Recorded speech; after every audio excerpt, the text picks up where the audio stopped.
ನಮಸ್ಕಾರ ವೀಕ್ಷಕರೇ, big boss ಸೀಸನ್ನಲ್ಲಿ ಇದೇ ಮೊದಲ ಬಾರಿಗೆ ಸ್ಪರ್ಧಿಗಳನ್ನು ರಿವೀಲ್ ಮಾಡಲಾಗಿದೆ.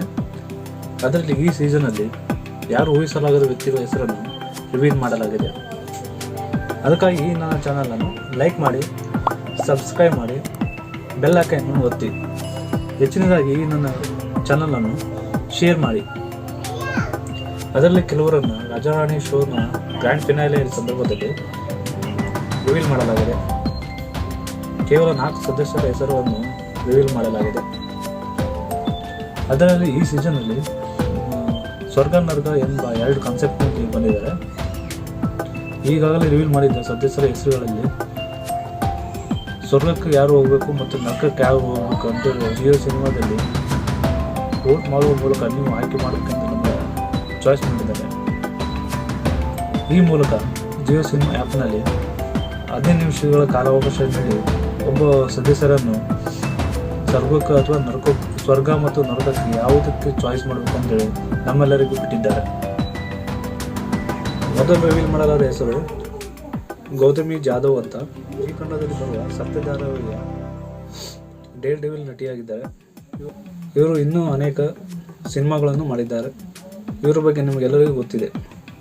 ಎರಡನೇದಾಗಿ ರಿವೀಲ್ ಆದ ಹೆಸರು ಲಾಯರ್ ಜಗದೀಶ್ ಅವರು. ಇತ್ತೀಚಿನ ದಿನಗಳಲ್ಲಿ ಸೋಷಿಯಲ್ ಮೀಡಿಯಾದಲ್ಲಿ ಹೆಚ್ಚು ಸುದ್ದಿ ಆಗುತ್ತಿರುವ ಕಾಂಟ್ರವರ್ಸಿ ಲಾಯರ್ ಅಂದರೆ ಇವರ ಹೆಸರು ಹೇಳ್ತಾರೆ. ಈ ಬಿಗ್ ಬಾಸ್ ಅನೌನ್ಸ್ ಆಗುವ 1 ತಿಂಗಳ ಹಿಂದೆ ಇವರು ಇಷ್ಟೆಲ್ಲ ಕಾಂಟ್ರವರ್ಸಿಗಳನ್ನು ಮಾಡಿದ್ದಾರೆ ಅಂದರೆ ದರ್ಶನ್ ಪರವಾಗಿ ಮಾತಾಡೋರು ಮಾತಾಡಿ ಅವರ ಅಭಿಮಾನಿಗಳ ಬೆಂಬಲ ಪಡೆಯುವುದಕ್ಕಾಗಿ ಹೋರಾಟಗಳನ್ನು ಮಾಡುತ್ತೀನಿ ಎಂದು ಜನರನ್ನು ನಂಬಿಸಿದರು. 3ನೇ ಸ್ಪರ್ಧಿಯಾಗಿ ಚೈತ್ರಾ ಕುಂದಾಪುರ ಅವರನ್ನು ಆಯ್ಕೆ ಮಾಡಿದ್ದಾರೆ. ಇವರು ಹುಟ್ಟು ಕುಂದಾಪುರದವರಾಗಿದ್ದು ಇವರು ಹಿಂದುತ್ವವಾದಿ ಮತ್ತು ಪ್ರಚೋದನಾಕಾರಿ ಭಾಷಣಗಳಿಂದ ಫೇಮಸ್ ಆಗಿದ್ದಾರೆ. ಚೈತ್ರಾ ಕುಂದಾಪುರ ಅವರು ಬಿಜೆಪಿಯ ಟಿಕೆಟ್ ಕೊಡಿಸುವುದಾಗಿ ಉಡುಪಿಯ ಉದ್ಯಮಿಯವರಿಗೆ 5 ಕೋಟಿಯ ವಂಚನೆಯ ಪ್ರಕರಣದಲ್ಲಿ ಭಾಗಿಯಾಗಿದ್ದಾರೆ. ಆ ಸುದ್ದಿಯು ವೈರಲ್ ಆಗಿತ್ತು. 4ನೇ ಸ್ಪರ್ಧೆಯ ಹೆಸರು ಗೋಡ್ ಸುರೇಶ್ ಅಂತ. ಇವರು ಬೆಳಗಾವಿ ಜಿಲ್ಲೆಯ ಅಥಣಿ ತಾಲೂಕಿನ ಕುಗ್ರಾಮದವರು. ಇವರು ಮುಂದೆ ಬೆಂಗಳೂರಿಗೆ ಬಂದು ಬಿಟ್ಟು ಕ್ರಿಯೇಟಿವ್ ಇಂಟೀರಿಯರ್ ಡಿಸೈನ್ ಎಂಬ ಸಂಸ್ಥೆ. ಇತ್ತೀಚೆಗೆ ಇವರಿಗೆ ಜಿ ಕನ್ನಡ ನ್ಯೂಸ್ ಚಾನೆಲ್ನಿಂದ ಯುವರತ್ನ ಎಂಬ ಪ್ರಶಸ್ತಿಯನ್ನು ನೀಡಿದರು.